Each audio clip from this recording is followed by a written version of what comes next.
Yo, what's up mga kapampam? So, ayan, lumabas muna ako. Galing nga pala ako sa ospital. So, na-ospital kasi yung pamangkin ko. At ngayon, inutusan ako ni ate ko na bumili ng gamot sa Mercury. So, wala dun sa una kong pinuntahan. Kaya, lalakad muna ako dun sa kabila. Medyo malayo pero lalakarin ko na lang. Kasi dadaan din ako mamaya sa bibilhan naman ng project yung bunso kong kapatid. So, ayan. Kasi yung pamangking ko may ubo at saka sipon. So, sa mga may baby na anak dyan, ingatan nyo yung mga anak nyo na hindi lumala yung kanilang ubo at sipon kasi napakahirap. Kasi pag nakikita ko yung pamangking ko na nahihirapan, 4 months pa lang siya. So, ang hirap pagka nakikita ko na nahihirapan din siyang huminga kasi nga barado yung ilong tapos uubuhin pa ng sobra.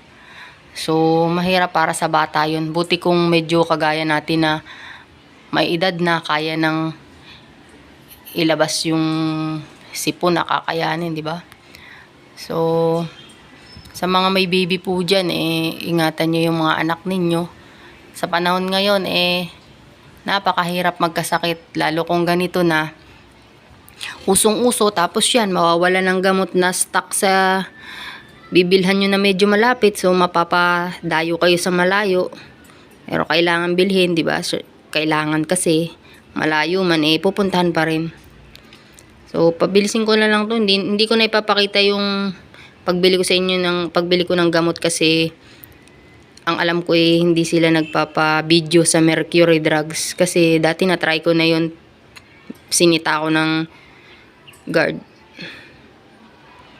So, andito na lang ang pinakita ko mga kapampam. Andito na ako sa bibilhan ko ng project ng kapatid ko. So, hindi ko na pinakita yung pagbili ko ng gamot, okay? So, ayan.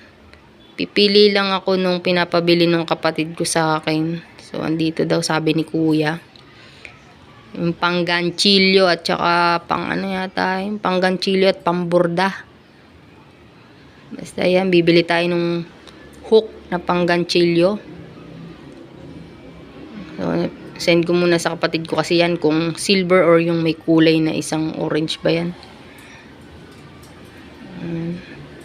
So, ito dito na ako sa counter para magbayad. Ayan, yung pamburda raw yan. Tapos pangganchilyo.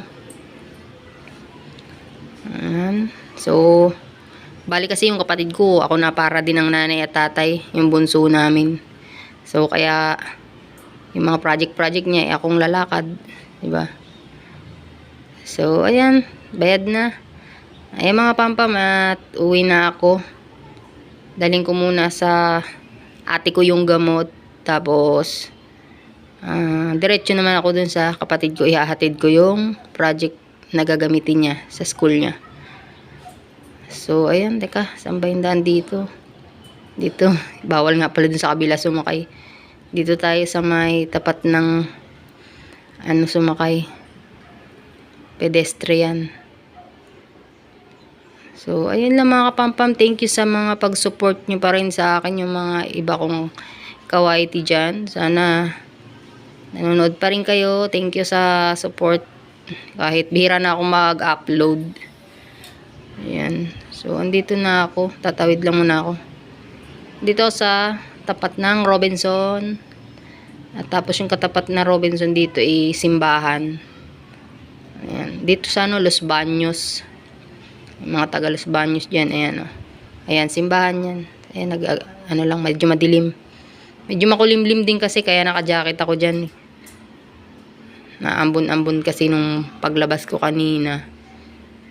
So, ayan. Thank you sa inyo mga pampam sa pag-support nyo pa rin sa akin.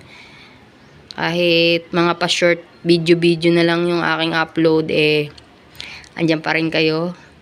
Sa mga una kong naging kaibigan sa YT, maraming salamat sa inyo dyan. So, ayan, dito yung simbahan.